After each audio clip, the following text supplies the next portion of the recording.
Hello and welcome to Digital Farm TV Rural News. I'm Andy Walker.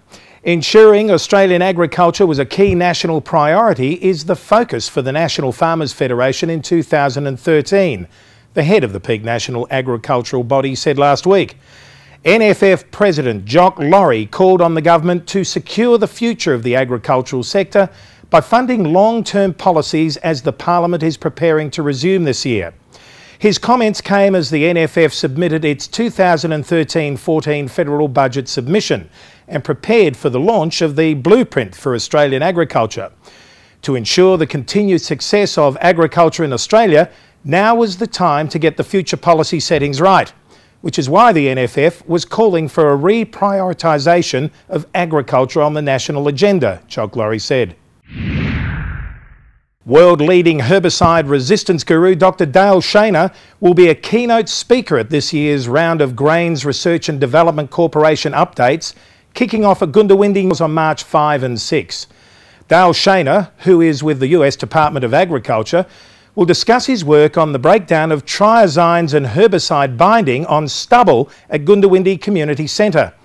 He'll be joined by Greg Kruger from the University of Nebraska and Bill Gordon from Bill Gordon Consulting in an innovative session where farm advisors have informal discussion time with speakers to enable the advisors to drill down into major current challenges.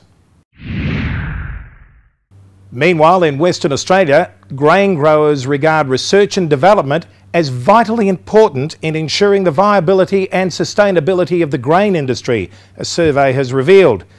The Grains Research and Development Corporation Grower Survey revealed that R&D was regarded by 89% of Western Australian respondents as critical for the success of their farm businesses.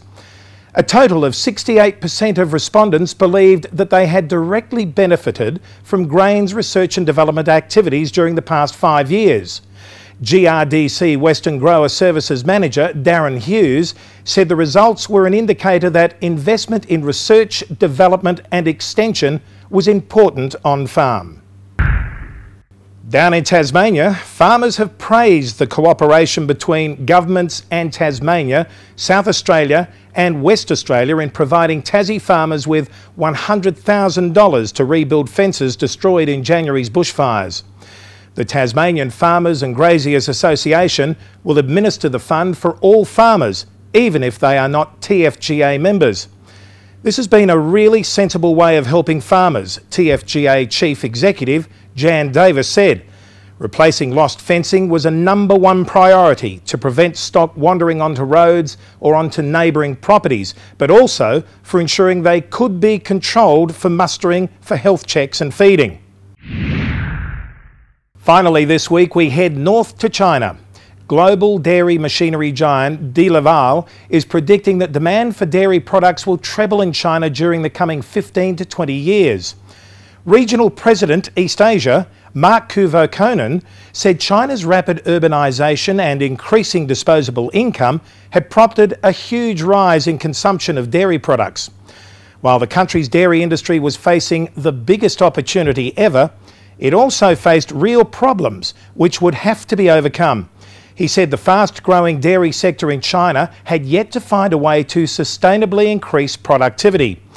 China could not follow the United States model because there was not enough land or capital as in the US. The European model focused on a scale too small for China, which needed to find its own model, Mark Kuvo-Konen said. Well, that's it for Digital Farm TV Rural News this week. I'm Andy Walker. Look forward to your company again next week. Bye.